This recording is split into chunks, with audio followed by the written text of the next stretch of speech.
संगवारी हो छत्तीसगढ़ी लोकगीत लोक संगीत देखे और सुने बर हमारे चैनल लकी स्टूडियो सलोनी ला सब्सक्राइब करो, वीडियो ला लाइक करो, शेयर करो। धन्यवाद। अतेक सुघर माँ के पूजा अर्चना करथन हमन छत्तीसगढ़ वासी मन हमर अलगे अंदाज रथे, हमर अंदाज रथे न संगवारी हो वो अंदाज रथे जसगीत में।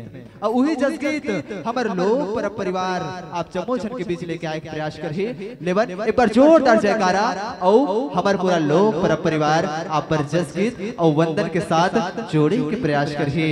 बोलिए जगत जननी मां जगदम्बा की जय।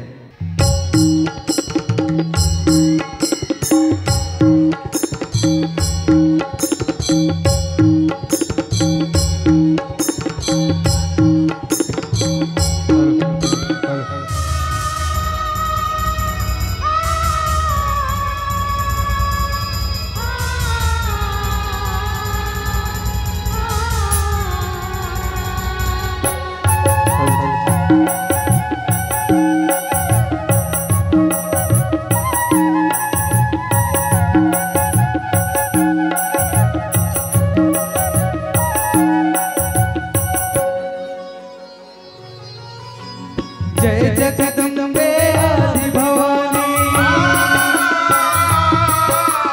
जय जगदम्बे आदि भवानी, जय हो शैल कुंवारी।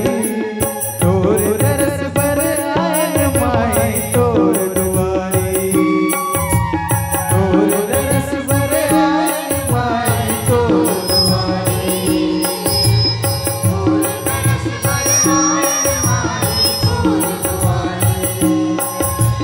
जय जगदम्बे आदि भवानी,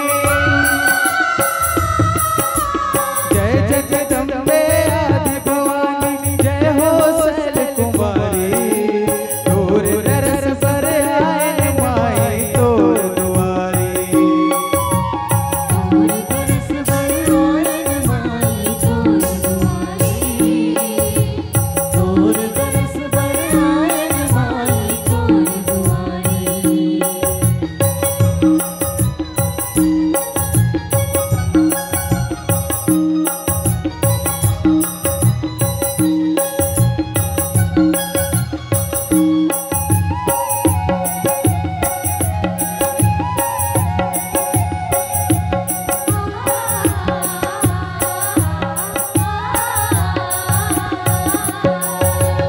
कहीं आदि अनंता माता, कहीं आदि भवानी, कहीं आदि भवानी भैया, कहीं आदि भवानी।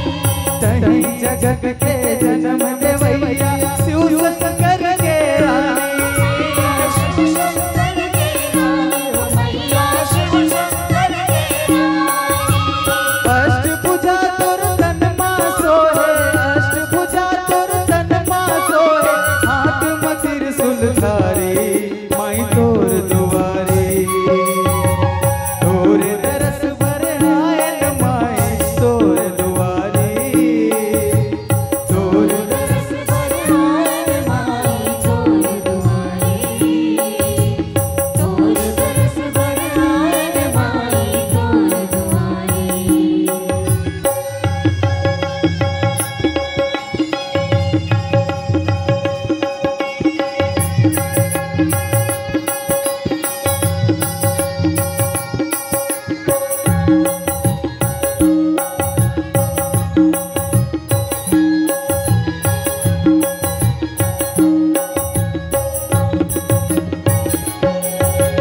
ब्रह्मा विष्णु महेश सबोज तोर गुण लगाए, गुण लगाए भैया तोर गुण लगाए।